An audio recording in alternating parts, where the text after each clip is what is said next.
And so let's take a look here. This is based on the Cook Political Report. We're looking at 270 to win. And I just want to show you the breakdown here. And so what's interesting here, if we look at the top on the left, you have Democrats and independents at 47. You have Republicans at 50. And so what they're showing us here is a map of just the latest polling, where they think this race is going. Okay, so we have 3 toss-ups, and then we have everything else is pretty much filled in. So we're going to go over some of these states, okay? And I like to look at the top 9, okay? So I think right now we have 9 states that are in play. And when I say in play, I mean Democrats can flip or Republicans can flip some of these states. Now, in the future, we might see some other states that are in play, but right now, I think realistically, there's about 9. And so, and I'll go over the 9 right now. So you have Alaska. I think that's one. I think Texas is another one. I think Iowa is another one. I think Georgia is another one. North Carolina is another one. Ohio, Michigan, New Hampshire, and Maine. So I think those are the 9. I think we counted 9 there, but I think those are the 9 that are right now we're looking at. They're in play. Democrats can win or Republicans can win. Now, what I'm saying about Republicans can win, because Republicans can flip some seats. And I think the best opportunities that Republicans are going to have to flip is going to come from Georgia, Michigan, and New Hampshire. Now, when it comes to Democrats have an opportunity to flip Maine, North Carolina, Ohio, Iowa, Texas, and Alaska. Okay, so those are the states. Now let's go ahead. I want to take a look at the Cook Political Report just to show you what they're saying here. So with the Democrats and independents at 47, just looking at this already, if this is what we see, Republicans will maintain control of the Senate. Okay, so according to the Cook Political Report, doesn't matter with the toss-ups, and I'll show you why, but Republicans would maintain control of the Senate in a map that looks like this.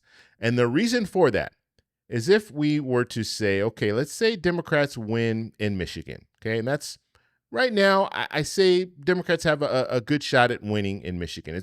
We don't know. We have to wait until everything opens up, until everything develops in Michigan to find out who the candidates are. And then we can have a more educated guess on who's going to win. But right now, I think Democrats do have, I think Michigan is still leaning a little towards Democrats. Now, let's say Democrats win in Michigan. Let's say Democrats win in Ohio. Let's say Sherrod Brown pulls it out. He beats Husted and Democrats win. And then Democrats win in Maine, okay? And it's very likely with Plattner now. I think Plattner has a really good shot at winning. Looking at the latest polling, Plattner is, he's ahead in all the polling against Collins. And so let's say this is the map. This is what we see.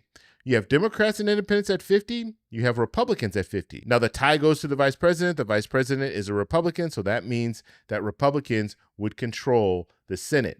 And so looking at this map, even best case scenario in this map is that Democrats and independents would pull to 50-50 with Republicans, but Republicans would still maintain control. Now, when we're looking at this map, there are a few areas that I look at and say, I think maybe this could be a toss-up or this could be a toss-up. When I say Alaska, I think Alaska could be a toss-up. And then when it comes to Texas, I think Texas could also be a toss-up. And so I think the Cook Political Report is being very conservative in what they're showing here. But I think especially when we're looking at Alaska, I think Alaska should be considered a toss-up because just looking at the latest polling, Peltola is ahead. Okay, she was ahead before she decided to step in the race. Now, I know she's going up against an incumbent. She's going up against Sullivan. But when we're looking at the polling, it looks like something's going on in Alaska. It looks like the voters would prefer her over Sullivan. So we'll have to see. And then with the baggage that's coming, I mean, you have President Trump. The economy's not doing well. We're looking at inflation. We're looking at gas prices. We're looking at this war in Iran. And so all of that is going to hurt Sullivan. And so if Peltola can run a solid race and make sure that she reminds people of the current situation that we're in, I think she has a real shot at winning in Alaska, and I would consider Alaska a toss-up. So if we're looking at a situation where, let's say Alaska flips, let's say Peltola wins in Alaska, now that changes things. Now we're looking at Democrats and independents at 51, and Republicans at 49. I know people are saying, well, what about Fetterman? What about Fetterman? He could, switch parties. Fetterman says he has no plans to switch parties. And you have to think about this. And I want to talk about this for a second, because there are a lot of people that will say in the comments every time that I say, well, if Democrats have 51, they take back control of the Senate, which is true. They will take back control of the Senate. Now, if Fetterman decided that he wanted to switch parties, switch to the Republican Party, well, now Vice President comes in and breaks the tie again. And so Republicans would maintain control of the Senate. So that's a scenario. Or if Fetterman says, you know what, I'm not going to switch to a Republican, but I am going to switch to independent, and I'm going to caucus with the Republican. And so that would be the same scenario. The vice president comes in and breaks a tie, and so Republicans would maintain control of the Senate. But I don't think Fetterman is going to do that. And the reason why is because you have to think of it like this. Fetterman right now, the reason why Republicans like Fetterman, they like Fetterman because he's a Democrat. That's why they like it. He's a Democrat, and he's voting with them, in certain situations. That is why Republicans like him. If he decided that he was going to switch parties, switch to the Republican Party, he would become a rhino. He would be the most left-leaning Republican that they have. And President Trump is not going to deal with that. He's not going to deal with someone if you switch to the Republican Party and you're still voting, with Democrats on certain issues, or not voting with Republicans on certain issues. President Trump is not going to deal with that. And then, right now, President Trump likes Fetterman because he's a Democrat. But if he became a Republican, it would be a whole different story. And so there would be no real advantage for Fetterman to switch sides at this point. Now, if he did switch sides, let's say we're in that scenario where we're looking at Democrats at 51 and Republicans at 49. Well, you might have some Republicans put out some concessions to Fetterman and say, look, we'll give you this, we'll give you that, we'll give you this if you switch parties. We could see that. That's possible.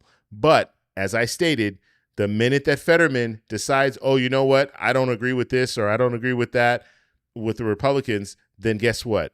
You're going to have Republicans just going after Fetterman. You're going to have the president going after Fetterman. And Fetterman should know this, right? He should know this. And so we'll have to see how it plays out. But the main takeaway with this Cook Political Report is showing us right now, if we were looking at the map right now, looking at the polling, the latest polling, it's showing us that Republicans would be able to maintain control of the Senate, even if Democrats are able to win those 3 toss-ups.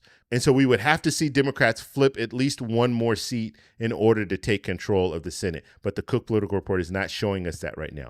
And so we'll have to see what happens in the future. But I want to know what you guys think. Do you guys believe the Cook Political Report? Do you believe in what this map looks like?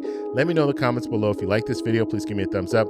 Please subscribe for more. And remember, stay informed, stay engaged, and I'll talk to you in the next one. Bye. So that's all we have for this video. Make sure if you guys want to send me an email, you can do that, david@thetecshow.com. Like the video, subscribe for more, and check out these videos over here for some more great content. Talk to you later. Bye.